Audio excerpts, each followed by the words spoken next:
Assalamualaikum warahmatullahi wabarakatuh. Nama saya Muhammad Ika Setiawan dengan NIM 222000636 ingin mempresentasikan tugas usul fiqh yang berjudul Pengertian Fiqh, Syariah, dan Hukum Islam yang dibimbing oleh dosen pengampu Bapak Miftahul Rizik, SPD, MPD. Baik, langsung saja kita ke pokok pembahasan. 1. Pengertian fiqh. Secara etimologis dan terminologis, fiqh dapat diketahui sebagai berikut. 1. Fikih dalam bahasa Arab, perkataan fiqh yang ditulis fikih atau kadang-kadang fikih setelah diindonesiakan. Artinya, paham atau pengertian kalau dihubungkan dengan ilmu. Dapat dirumuskan bahwa ilmu fikih adalah ilmu yang bertugas menentukan dan menguraikan norma-norma hukum dasar yang terdapat di dalam Al-Quran dan ketentuan-ketentuan hukum yang terdapat dalam sunnah Nabi yang direkam dalam kitab-kitab dan hadis. Sementara itu, secara istilah, para ulama mendefinisikan fikih sebagai berikut. Fikih adalah pengetahuan tentang hukum syariat yang bersifat praktis atau amaliyah yang digali dari dalil-dalil yang rinci, tafsil. 3. Al-Ghazali berpendapat bahwa secara literal fikih atau fiqh bermakna al-ilm wa al-fam atau ilmu dan pemahaman. Sedangkan menurut Taqiyuddin al-Nabhani secara literal fikih bermakna pemahaman atau al-fam. Yang kedua, pengertian syariah.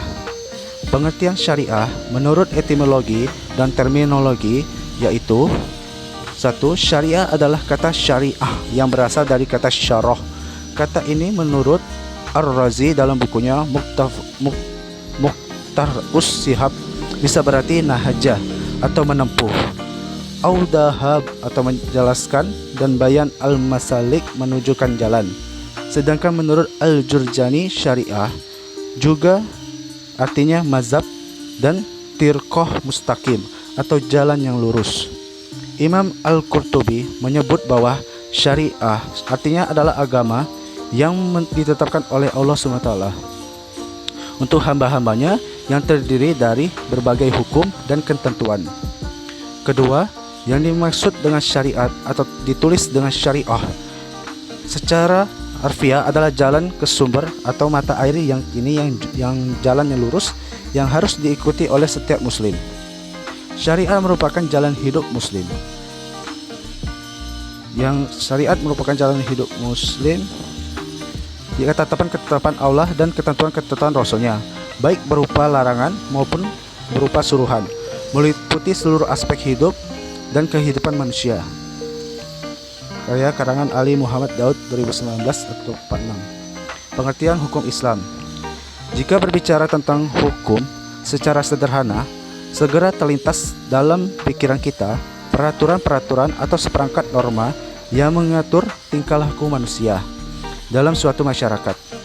Baik peraturan atau norma-norma itu berupa kenyataan yang tumbuh dan berkembang dalam masyarakat, maupun peraturan atau norma yang dibuat dengan secara tertentu dan ditegakkan oleh penguasa.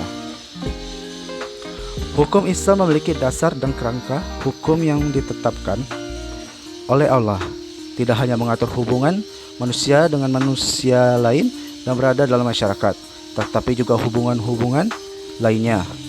Hubungan-hubungan itu seperti hubungan manusia dengan hubungan Tuhan, hubungan manusia dengan manusia lain, dan hubungan manusia dengan benda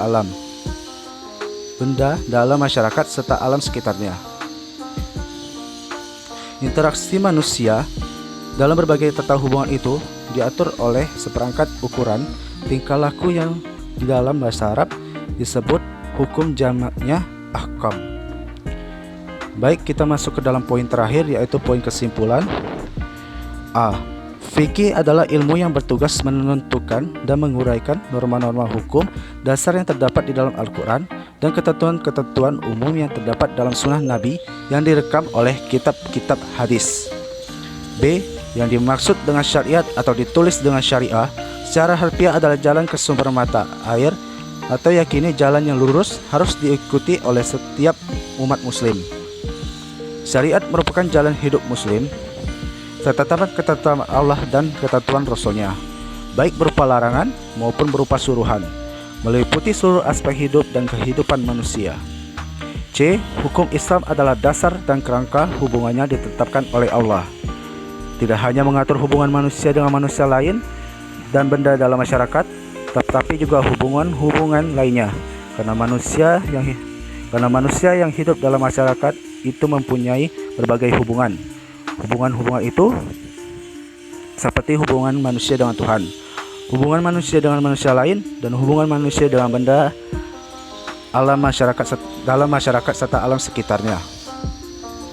Baik, itu tadi sekian dari presentasi dari saya. Mohon maaf jika ada kekurangan. Saya akhiri.